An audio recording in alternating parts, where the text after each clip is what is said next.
30 अप्रैल 2015 को शिक्षा विभाग ने दिल्ली के मुख्यमंत्री, डिप्टी सीएम यानी मनीष सिसोदिया और पीडब्ल्यूडी मंत्री के सामने एक प्रेजेंटेशन रखा।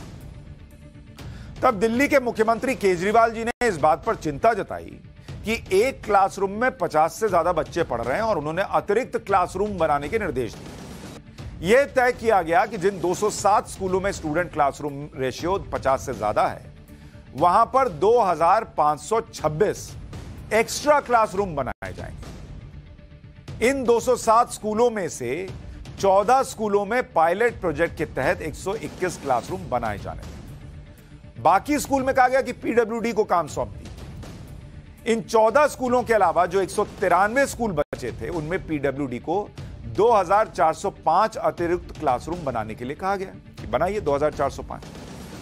इस पर पीडब्ल्यूडी ने कहा कि हमको भी सर्वे कर लेने दीजिए, हम भी देखें कि कितनी जरूरत है।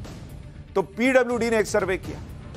उनके सर्वे के मुताबिक इन 193 स्कूल में 2405 एक्स्ट्रा क्लासरूम नहीं, बल्कि 7180 एक्स्ट्रा क्लासरूम की जरूरत थी। यानी पीडब्ल्यूडी ने जो अंदाजा लगाया, वो तय क्लासरूम जो दिल्ली सरकार अंदाजा लगा रही थी, उससे 3 गुना ज्यादा था।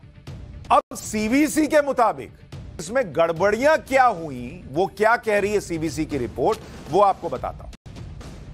25 जुलाई 2019 को सीबीसी को शिकायत मिली कि अतिरिक्त क्लासरूम बनाने के प्रोजेक्ट में गड़बड़ियां हुई। यह शिकायत थी। अतिरिक्त क्लासरूम बनाने के लिए तय बजट से ज्यादा खर्च किया जा रहा है, यह किसी ने शिकायत की। तो सतर्कता आयोग को मिली शिकायत के मुताबिक प्रोजेक्ट को बेहतर तरीके से लागू करने के नाम पर कंस्ट्रक्शन कॉस्ट 90% तक बढ़ा दिया गया और इसके लिए कोई टेंडर भी नहीं निकाला गया, यह शिकायत मिली। बिना टेंडर के दिल्ली सरकार ने 500 करोड़ रुपए का बढ़ा हुआ बजट भी सैंक्शन कर दिया, यह भी आरोप लगा। क्लासरूम के कंस्ट्रक्शन की परिभाषा को इक्विवेलेंट क्लासरूम से बदल दिया गया कि क्लासरूम नहीं, लेकिन क्लासरूम के इक्विवेलेंट मतलब क्लासरूम के जैसे, यह परिभाषा जोड़ दी गई, यह भी आरोप लगा। अतिरिक्त क्लासरूम के निर्माण में सरकारी नियमों के उल्लंघन का आरोप लगा। सीपीडब्ल्यूडी के वर्क मैनुअल का उल्लंघन हुआ, यह आरोप लगा।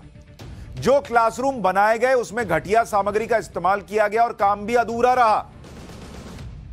शिकायतों पर सीबीसी ने जांच की। 17 फरवरी 2020 को सीबीसी की जांच रिपोर्ट तैयार हुई, जिसमें यह कहा गया कि तय प्रोजेक्ट के लिए टेंडर निकाले गए थे, लेकिन बाद में बेहतर कामकाज और एरिया बढ़ने के नाम पर जो कॉन्ट्रैक्ट दिए गए, वो तय बजट से 17% से 90% ज्यादा थे।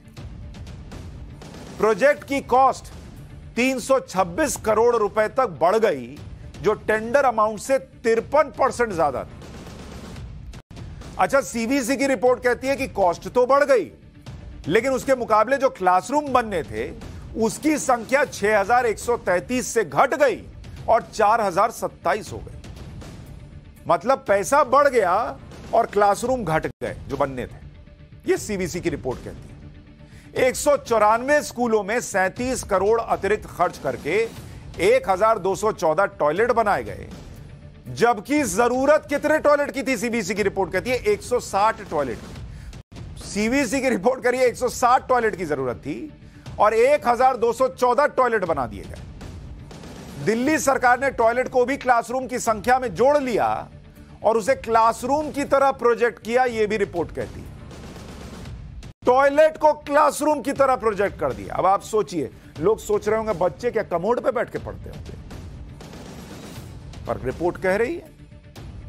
तय यह था कि 194 स्कूलों में जरूरत के मुताबिक 6133 क्लासरूम बनने, लेकिन 141 स्कूलों में सिर्फ 4027 क्लासरूम बने।